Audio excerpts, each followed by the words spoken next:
A NASA pode estar escondendo informações secretas relacionadas à existência de seres extraterrestres? Talvez a resposta possa ser encontrada dando uma olhada nas origens curiosas da agência.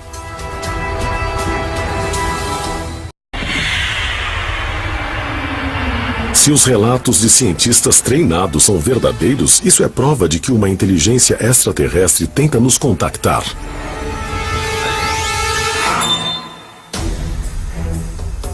Gord Cooper chegou às Nações Unidas propondo que fizessem um departamento na ONU para o contato extraterrestre. Isso não é uma coisa desconhecida. Há pessoas que sabem e parece que existem espécies diferentes de alienígenas que nos visitam. E aparentemente eles vêm fazendo isso há muito tempo. Desde que a humanidade começou a se lançar no espaço, existem alguns relatos em que astronautas descrevem algo que viram enquanto estavam na nave espacial. E temos que nos lembrar que essas histórias são contadas por astronautas e não por uma pessoa louca.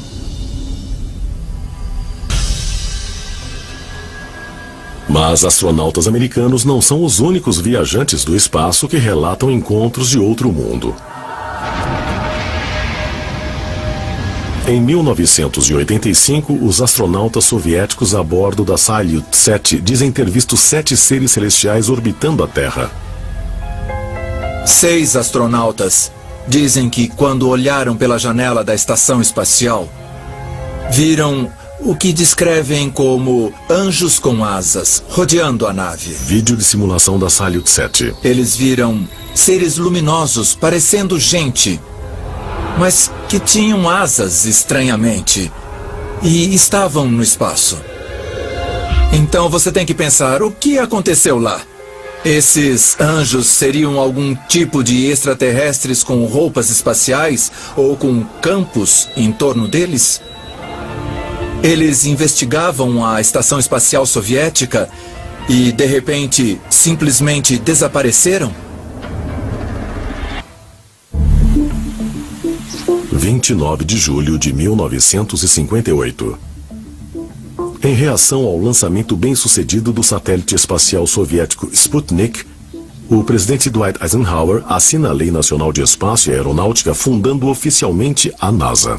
Corrida de satélites é vencida pelos russos. A NASA foi formada em 1958, parcialmente a partir de uma agência já existente no governo chamada de NACA, que lidava com aeronáutica, e depois com o início do programa espacial que se desenvolvia no Exército e na Força Aérea. A NASA foi fundada para levar os Estados Unidos ao espaço e para ser um concorrente na nova direção que a humanidade seguia, explorando o espaço e o sistema solar. O presidente e o Congresso fundaram a NASA como parte do Departamento de Defesa. O motivo oficial era evitar que os soviéticos roubassem tecnologia americana. Mas alguns acreditam que o verdadeiro motivo para essa confidencialidade não era esconder informação dos soviéticos, mas esconder o segredo do público americano. Muitas pessoas têm a ideia de que a NASA é uma agência civil de ciência, mas ela não é. A lei do Congresso que a criou diz que tudo o que eles descobrirem é sujeito a sigilo e deve ser mantido em segredo e longe do povo americano. O relatório Brookings, que foi comissionado pela NASA logo depois da própria NASA ser criada, foi criado essencialmente para decidir o que a NASA deveria fazer se eles fizessem mesmo algum tipo de contato extraterrestre. Se encontrassem artefatos na Lua ou em Marte, ou se tivessem contato direto com uma inteligência superior, o que deveriam fazer? O relatório Brookings diz especificamente, número 1, não contem a ninguém. Se contar a alguém, você vai acabar destruindo a nossa civilização. Vai nos destruir. As implicações de uma descoberta de vida extraterrestre. Impacto de tamanha descoberta para os valores humanos. Alguns pesquisadores acreditam que evidências dos objetivos secretos da NASA podem ser encontradas nas relações íntimas entre seus cientistas fundadores e sociedades secretas. Essas sociedades secretas foram formadas em torno de uma crença de que eles descendiam diretamente daqueles grandes deuses do Antigo Egito, Ísis, Osíris e Horus. Eles consideravam esses deuses a verdadeira origem de sua linhagem e também que os próprios deuses vinham do espaço. No topo estavam os maçons. James Webb, que era diretor da NASA. Um homem chamado Kenneth Kleineth, que era o cabeça do programa Mercury, do programa Apollo e do programa Gemini. Ele era um maçom de rito escocês de 33º grau. Abaixo deles havia a Ordem Hermética da Aurora Dourada, ou os seguidores de Aleister Crowley. Pessoas como Jack Parsons da JPL se reuniram e acabaram sob o mesmo teto, com os mesmos objetivos e o mesmo sistema de crenças. Vemos essa prática de passar conhecimento através de uma sociedade secreta desde a época dos tempos dos Illuminati, que acreditavam que poucos escolhidos da elite eram inteligentes o suficiente e capazes de lidar com esse conhecimento secreto, mas não a população como um todo. Então permanece a questão, esse conhecimento foi passado através das sociedades secretas durante gerações? E isso pode relacionar as sociedades secretas que conhecemos nos tempos modernos àquelas dos tempos dos faraós? Como os antigos egípcios, os pais fundadores da NASA partilhavam da crença de que os humanos descendem de seres extraterrestres. O que os membros dessas sociedades secretas sabiam sobre viagem espacial?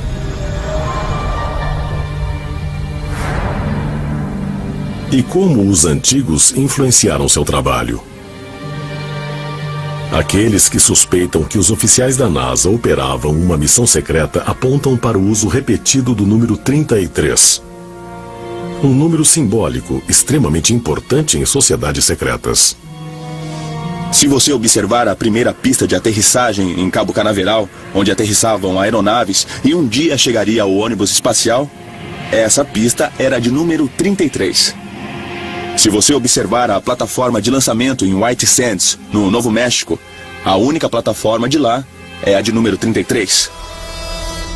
Então, esse número parece estar envolvido diretamente com a NASA várias e várias vezes, e o fato de ser conectado à maçonaria faz você pensar se não há talvez outro simbolismo mais profundo nisso tudo. Aqui é Houston, vocês vão aterrissar, câmbio 213 metros, 21 em 33 graus. Pesquisadores acreditam que a relação com crenças antigas egípcias também pode ser encontrada no emblema do programa espacial Apollo da NASA. Eles dizem que o A grande no campo estelar simboliza não só o deus grego Apolo, mas também Assar, o deus egípcio mais conhecido como Osíris. Isso é indicado pela reunião de 3 estrelas no centro do A, que representam as estrelas do cinturão de Órion. Você tem que suspeitar que estrelas como Órion e Sirius são muito importantes para a NASA, porque era de lá que as tradições antigas, incluindo a egípcia, diziam que os deuses do espaço tinham vindo. Elas seriam nossas origens. Pesquisadores apontam que o símbolo nos emblemas na missão Mercury são quase idênticos a um grande ícone do Antigo Egito. É possível que, como creem os teóricos dos antigos astronautas, cientistas da NASA acreditem que extraterrestres visitaram a Terra num passado distante? Dizem que os extraterrestres, na verdade, podem estar ligados a líderes mundiais, monitorando todos e cada um de nós, em um esforço para buscar os vigilantes que ficaram escondidos entre nós por milhares de anos. O governo dos Estados Unidos tem a prova de que pelo menos 3 grupos extraterrestres e em busca de domínio geopolítico estão em conflito uns com os outros atualmente no planeta. E desde então tem havido uma batalha entre os observadores extraterrestres que querem ver a humanidade evoluir e crescer, e outro grupo que quer nos destruir. Olhe para a humanidade. Alguns são bons, alguns são maus, e eu acho que os extraterrestres são a mesma coisa. Alguns são muito iluminados, eles querem nos desenvolver, querem grandes coisas para este planeta e este universo. Há outros que não querem, eles querem nos manter ignorantes e desanimados, lutando e gananciosos.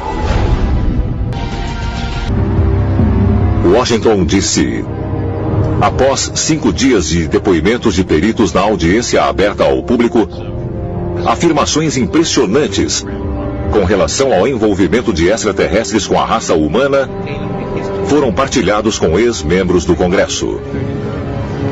Entre os mais inflamados está a afirmação do ex-ministro da Defesa canadense, Paul Hellyer, segundo o qual não fomos visitados apenas por um tipo de aliens, mas por vários. Pelo menos 4 espécies têm visitado a Terra por milhares de anos. Eles são de espécies diferentes e, consequentemente, podem ter diferentes agendas. O povo americano e todas as pessoas do mundo têm o direito de saber. OVNIs são tão reais quanto os aviões que voam por aí. Nós vivemos num cosmos cheio de vida. O relevante sobre Paul Hellyer é o nível de detalhes que ele revela, os números de civilizações, as agendas dos aliens. Este não é algum pesquisador de OVNI excêntrico, este é um político ainda profundamente conectado. Ele tem um número de fontes governamentais e militares e da comunidade de inteligência de alto nível. É possível que o governo encobriu a presença de seres de outros planetas aqui na Terra? E poderia haver, de fato, mais de uma agenda? As lendas dos deuses com agendas diferentes para a humanidade realmente dão estofo para as afirmações sobre extraterrestres do ex-ministro da Defesa canadense Paul Hellyer? Se positivo, estas rivalidades de outros planetas ainda estão ocorrendo hoje? Talvez pistas possam ser encontradas olhando para nosso passado mais recente e para a tecnologia secreta dos nazistas.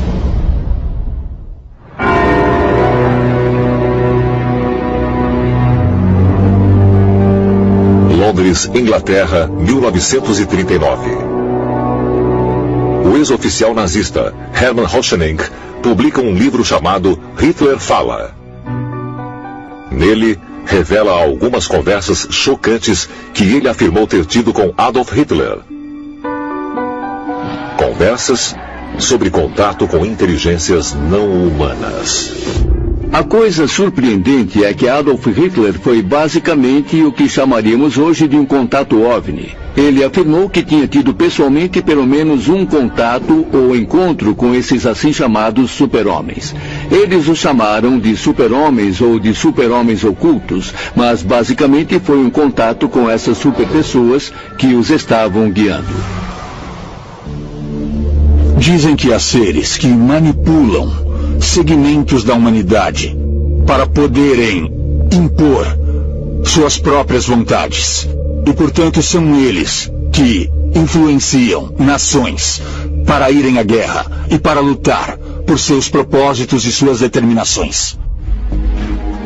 É realmente possível que Adolf Hitler esteve em contato com uma raça de extraterrestres chamada de super-homens? Que os extraterrestres podem ter tido um interesse especial na busca de Hitler para obter super-armas, conhecimento perdido e artefatos de deuses ancestrais. Os nazistas embarcaram numa busca para a assim chamada Wunderwaffe, armas maravilhosas. Agora os nazistas buscavam não somente fazer a bomba atômica na qual eles estavam trabalhando, mas guiar mísseis. E também algo chamado de arma solar, que realmente envolvia planos de um tipo de estação espacial para então efetivamente dirigir energia letal para a superfície da Terra. Muitas pessoas agora especulam que os extraterrestres estavam observando a humanidade envolvida neste conflito cataclísmico. A A teoria era de que esta guerra estava numa escala totalmente nova. E que ela tinha atraído a atenção destes visitantes alienígenas que observavam com preocupação os humanos evoluindo tão rapidamente. Então, isso é muito interessante porque isso mostra para mim que, de alguma maneira, extraterrestres estavam interessados no resultado. Você tem a Segunda Guerra Mundial com Hitler. Os sinais eram realmente claros de que nós estávamos entrando em uma fase de nosso desenvolvimento em que iríamos obter um tipo de tecnologia muito boa. Estávamos começando a entender alguns aspectos muito estranhos da realidade. Esse foi o conhecimento dos deuses que talvez eles não quisessem que obtivéssemos. É possível que a busca de Hitler pelas super-armas no fim das contas levou à sua queda? Uma facção extraterrestre pode ter interferido para detê-lo antes que ele fosse mais longe. Imediatamente depois da Segunda Guerra Mundial, o exército dos Estados Unidos recrutou cientistas nazistas para continuar o desenvolvimento de armamentos, incluindo foguetes e bombas nucleares. Depois da Segunda Guerra, a atividade OVNI ao redor do mundo realmente aumentou consideravelmente. Existem histórias de como os OVNIs sobrevoavam os silos de armas nucleares. As visões de OVNIs foram relatadas em numerosas bases da Força Aérea dos Estados Unidos com capacidade nuclear, incluindo relatórios de alto nível da Força Aérea Maelstrom, com base em Montana, e da Força Aérea Minot, com base em Dakota do Norte. As visões sobre as instalações de mísseis em Maelstrom e Minot incluíram o aparente desligamento dos mísseis. Isso significa dizer que alegaram que os mísseis foram desativados. Agora, os que acreditam em OVNIs acham que nós estamos recebendo uma mensagem. E que a mensagem é: nós sabemos o que o seu arsenal nuclear é capaz de fazer. Nós estamos observando. Os extraterrestres estão monitorando as instalações nucleares? Talvez para assegurar que a humanidade não lance tais armas de destruição em massa? E se estão de fato interferindo nos feitos da humanidade, uma prova disso será revelada com a introdução de uma incrível nova tecnologia? Se os extraterrestres realmente vieram para a Terra para ajudar a humanidade, o que aconteceu com eles? Talvez a resposta seja encontrada em uma das mais poderosas sociedades secretas do mundo antigo que ainda existe hoje. 24 de março de 2014. 58 líderes mundiais se reuniram no Fórum Mundial de Haia para a terceira cúpula bianual de segurança nuclear. No centro da sala havia um holograma gigante girando em uma pirâmide, com 3 pequenas pirâmides de cabeça para baixo dentro dela. Esse símbolo, que também é usado como um bottom pelos delegados, é o logotipo oficial da cúpula. Mas há quem diga que ele representa outra coisa: o olho que tudo vê dos Illuminati. E essa sociedade secreta secular está viva e bem no século XXI, como comprovado pelos símbolos mostrados por celebridades, magnatas da indústria e até mesmo chefes de Estado. Os Illuminati dos dias modernos foram organizados por Adam Weishaupt, na Alemanha.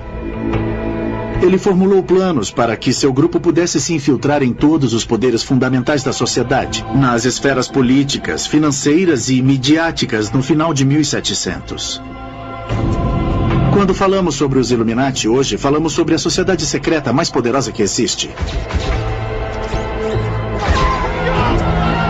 São as pessoas que controlam tudo pelos bastidores. Isso é apenas paranoia, ou será que os Illuminati ainda existem hoje, infiltrados nos mais altos níveis da sociedade? E se for assim, o que eles pretendem? Alguns dizem que a resposta pode ser encontrada em uma sociedade secreta ainda mais antiga e que pode ser a precursora dos Illuminati, os Cavaleiros Templários. Esse grupo de monges guerreiros foi formado em 1118 para proteger os peregrinos que viajavam a Jerusalém durante as cruzadas. Existem rumores de que os Cavaleiros Templários se esforçaram para se comunicar com essas entidades espirituais. Esse conceito de demônios é muito diferente do modo como pensamos em demônios hoje. Basicamente, um demônio era um ser de outro mundo. Um ser que não era desta terra, potencialmente um ser extraterrestre. E extraterrestre significa de fora desta terra.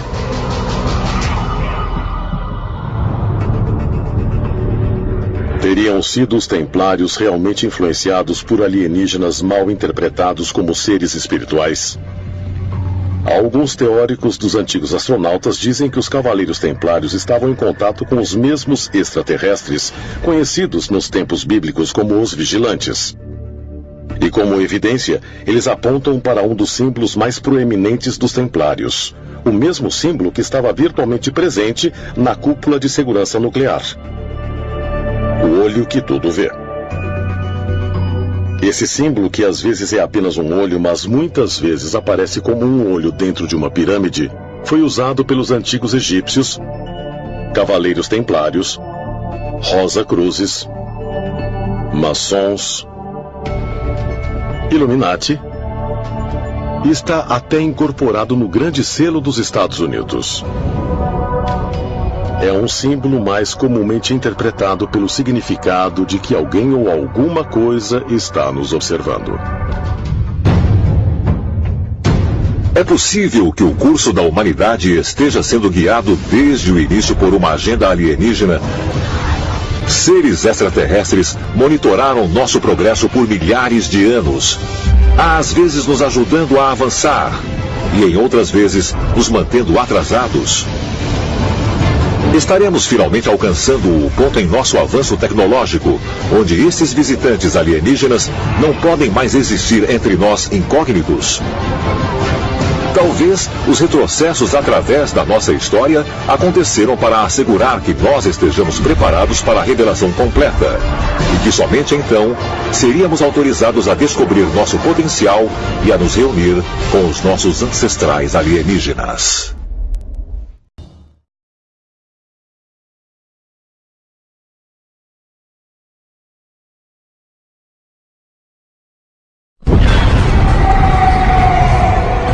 Ele é a personificação do mal.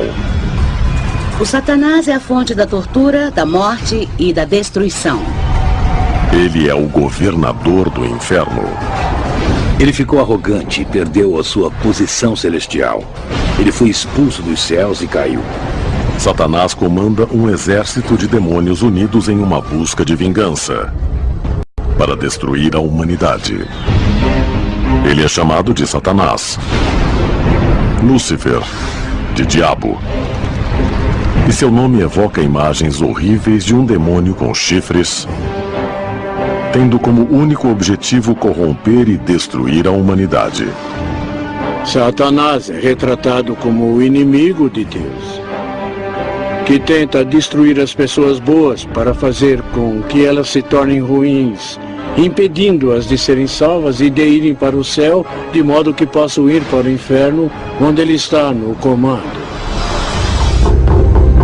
Megido, Israel. Localizada a 18 quilômetros de Nazaré, essa antiga cidade é mencionada inúmeras vezes na Bíblia, mais notavelmente no livro profético do Apocalipse. De acordo com os textos religiosos, foi fora dessa cidade, nas chamadas planícies de Megido, onde o poder do Deus Onipotente vai travar uma batalha final contra Satanás e as forças malignas. O livro do Apocalipse é sem dúvida um dos livros mais complexos da Bíblia. E ele pertence a uma compilação à parte, que é chamado de Apocalíptico. É um livro que entrevê o futuro.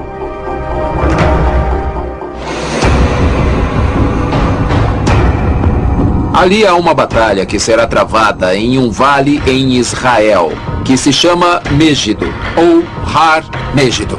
Portanto, Armagedon conforme o termo. O próprio Satanás reunirá os exércitos do mundo em Megido para lutar contra Jesus Cristo.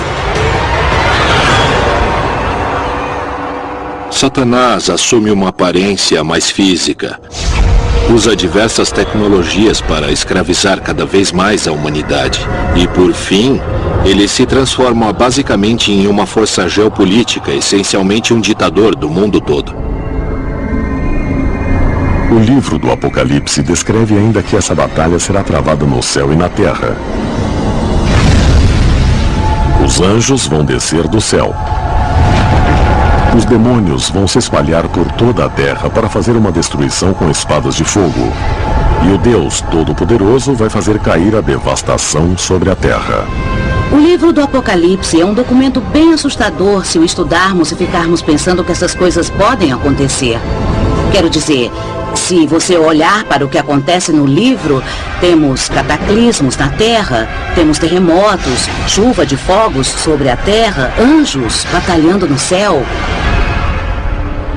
E depois, repetidamente, temos Satanás voltando. Mas será que essa profecia bíblica não é uma previsão do final do mundo de cataclismo e de guerra?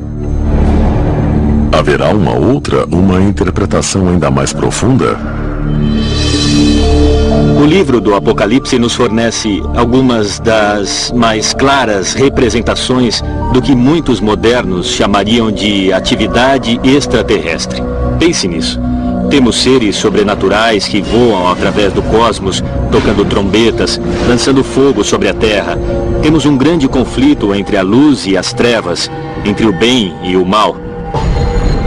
Há um dualismo cósmico acontecendo, que envolve no final a reafirmação da autoridade divina sobre aqueles anjos rebeldes que tinham se perdido há muito tempo. Combate extraterrestre? Será que o livro bíblico do Apocalipse realmente pode estar se referindo a uma guerra galáctica? Uma aposta sobre o destino final da humanidade? Se sim, quem ou o que é Satanás? Ele é um demônio, o diabo, a personificação do mal? Ou ele era de fato um ser extraterrestre benevolente? Satanás se tornou genérico para a personificação do mal. Quando pensamos em Satanás, nós pensamos de duas maneiras diferentes, eu acho. A primeira é esse personagem quase cômico que governa a Terra em chamas. O cara vermelho com chifres e tridente. Mas depois, no lado mais sombrio, acho que Satanás se tornou essa personificação muito assustadora mesmo, que faz com que o homem faça coisas terríveis, que no fim é a origem da tortura, da morte e da destruição. Mas essas percepções de Satanás são corretas? Ele é de fato o mestre de todas as coisas más do universo? E por que ele está determinado a corromper toda a humanidade? Talvez as respostas possam ser encontradas nos mitos e lendas que descrevem as origens antigas de Satanás.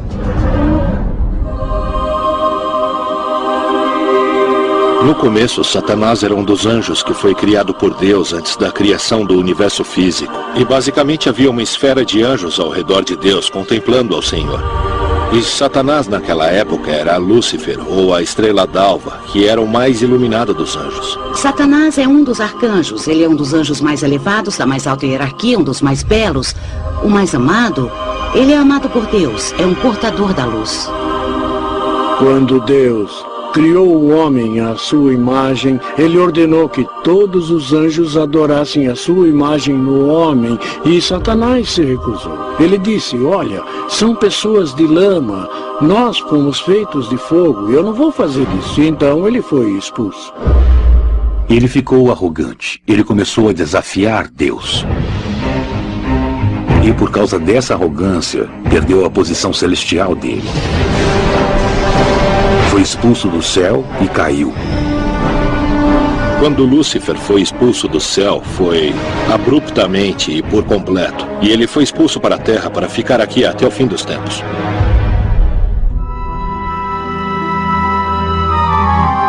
Apesar das poucas referências que são feitas a Satanás no Velho Testamento, ele é descrito como um opositor ou um acusador.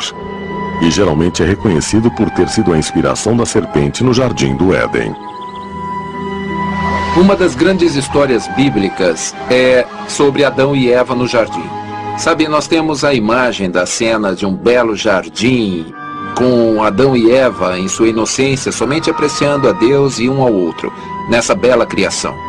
E, de repente, entra Satanás na forma de uma serpente. E ele encontra Eva próxima a uma coisa, a uma lei que Deus deu à humanidade. De acordo com o livro do Gênesis, Deus colocou duas árvores no jardim: a árvore da vida e a árvore do conhecimento. E proibiu Adão e Eva de comer o fruto da árvore do conhecimento.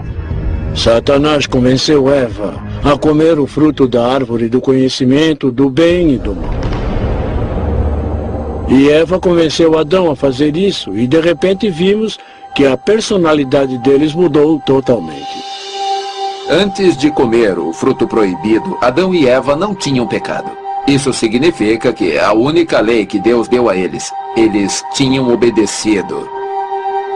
Então Satanás decidiu que se ele conseguisse fazê-los desobedecer aquela única lei, o pecado entraria na humanidade. E quando Adão comeu, toda a humanidade, a partir daquele momento, passou a ser egoísta, orgulhosa e, geneticamente, passou a ter a capacidade e, na verdade, o desejo de se rebelar contra a autoridade. Satanás está querendo transmitir à humanidade toda essa incrível sabedoria que talvez chegue a elevar a humanidade ao nível dos deuses. Mas no Antigo Testamento o Senhor está dizendo, não será tão já. Talvez a humanidade não seja merecedora desse conhecimento. Isso passa a ser então a batalha entre Deus e o diabo. A tentação de Adão e Eva foi na verdade um caso de sabotagem da serpente? Foi um esforço com a intenção de seduzir a humanidade a pecar contra o Criador? Ou pode ter sido o verdadeiro propósito de Satanás, o de encorajar a humanidade a dividir os frutos da sabedoria de Deus? É a conclusão do que a civilização, do jeito que a conhecemos, não é algo divino, mas literalmente satânico.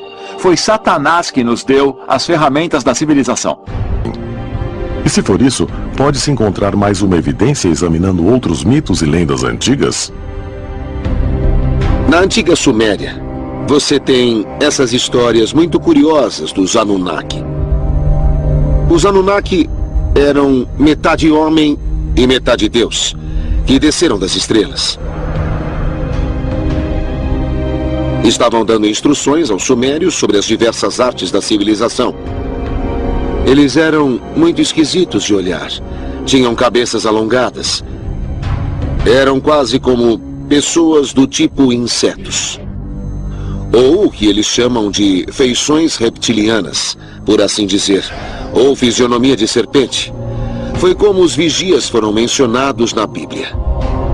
Nas culturas globais, nós encontramos referências constantes para esses seres celestiais gigantes que vieram à Terra, iniciaram ou instruíram a humanidade. O próprio Satanás é considerado um serafim, o que significa serpentes voadoras ou serpentes de fogo. Mas ainda, a palavra serafim tem o significado de serpente, e refaíta quer dizer gigante. Quem ou o que é Satanás? Ele é um demônio, o diabo, a personificação do mal? Ou ele era de fato um ser extraterrestre benevolente, que roubou a tecnologia dos seres alienígenas em um esforço para tirar o homem primitivo das trevas e da ignorância? Se sim, então por que Satanás se tornou uma força para o mal? Será que ele pretende punir a humanidade por se aliar com o nosso Criador contra ele? Talvez ele esteja nos testando, usando a tecnologia alienígena para modificar o comportamento humano de uma maneira que ainda precisamos entender. Ele passa a ideia de um adversário, a ideia, sabe, de mentiroso ou um testador, misturado ao conceito de Lúcifer, do anjo caído, combinado a esse líder dos vigias que também lidera uma rebelião. Acho que, em última análise, o que deduzimos é que Lúcifer é uma fusão. Ele é um personagem composto de diferentes ideias e de diversos papéis. É importante que nos lembremos que Satanás faz parte da categoria dos anjos chamados serafins. Os serafins foram mandados à Terra como benfeitores da humanidade, produzindo o conhecimento. As igrejas criaram esse monstro maligno de Satanás, talvez até mesmo do nada, quando na realidade a missão inteira de Satanás estava trazendo conhecimento e sabedoria à humanidade. E na verdade estavam se preocupando com a humanidade e não loucos para acabar com os humanos. Nesse sentido, Satanás não é um cara tão ruim. Não dá para ter a luz sem a escuridão. Não se pode ter o certo sem o errado. Temos que aprender isso por nós mesmos. E por fim, através das escolhas entre o certo e o errado, nós crescemos e nos tornamos o que somos. E com isso, podemos chegar a ser como os nossos criadores, para que nós nos tornemos deuses. O personagem que conhecemos como Satanás realmente era um ser extraterrestre? Aquele que se indispôs com sua própria espécie para viver entre os nossos distantes ancestrais? De inúmeros jeitos, Satanás pode muito bem ser uma pessoa, um deus, um anjo, um ET, que foi caluniado de certo modo. Lúcifer é que nem Prometeu, ele é o portador da luz. Ele é o deus do trabalho árduo. É o único que nos traz o fogo. É o único que nos dá a oportunidade para que façamos as coisas por conta própria. Se o personagem bíblico de Satanás realmente for baseado em um ser extraterrestre, aquele que roubou a tecnologia de seus mestres para poder beneficiar o homem primitivo, então por que será que agora ele é injuriado como uma criatura do mal consumado? A maioria dos cristãos acreditam que os demônios são encarnações do mal dos outros anjos que seguiram Lúcifer em sua rebelião contra o Deus onipotente. Eles têm nomes como Beelzebu, Asmodeus, Maluk e Mammon, e se dedicam a corromper as almas da humanidade. Biblicamente falando, o demoníaco vem dos anjos caídos. Aqueles que caíram com Lúcifer durante as grandes guerras no céu. E o objetivo deles é enganar a humanidade para que sigam um mau caminho, para se apartarem de Deus. E se dividem em muitas classes. Eles têm as ocupações mais básicas lá de baixo e seguem por toda a extensão até o estrategista que está governando nos bastidores os assuntos da humanidade. Essencialmente, dá para imaginar uma estrutura militar, com os generais, oficiais, agentes particulares. Há 9 níveis, que são anjos caídos de várias posições. Os de baixo servindo os de cima e, por fim, obedecendo Satanás. Por definição, anjos são de outro mundo. Anjos são extraterrestres. Não são deste planeta. Assim, por definição, ETs e anjos são a mesma coisa. Nossa concepção moderna de ET mudou, mas há milhares e milhares de anos, quando os anjos viviam entre nós, nossos ancestrais não os chamavam de ETs, eles os chamavam de anjos e sabiam que não eram deste mundo, não eram deste planeta. Anjos. De acordo com uma pesquisa realizada em 2010, quase 70% dos americanos acreditam em anjos. Mas o que são eles? Enviados alados de Deus, como descritos na Bíblia? Existem sorridentes querubins nos observando em nuvens ao sabor do vento? Ou seria algo muito, muito maior? O conceito do que é um anjo, obviamente, é bem conhecido, ainda mais na cultura americana. E também existe nas culturas latina, grega e babilônica. Quando pensamos em anjos, imediatamente lembramos da Bíblia. Mas em textos da internet e em livros, descobrimos que as pessoas recebem visitas de anjos todos os dias. No livro do Gênesis, os anjos são descritos como seres divinos enviados à Terra como mensageiros de Deus. Havia o desejo de que Deus interagisse com os seres humanos, mas não parecia digno que Deus agisse diretamente, então ele enviou seus mensageiros. Mas será que os chamados mensageiros de Deus desempenhavam outra função? Uma não tão benevolente ou benigna? Segundo o livro de Enoque, o texto bíblico perdido e redescoberto entre os pergaminhos do Mar Morto no final dos anos 40, os primeiros anjos a chegarem à Terra foram os anjos caídos.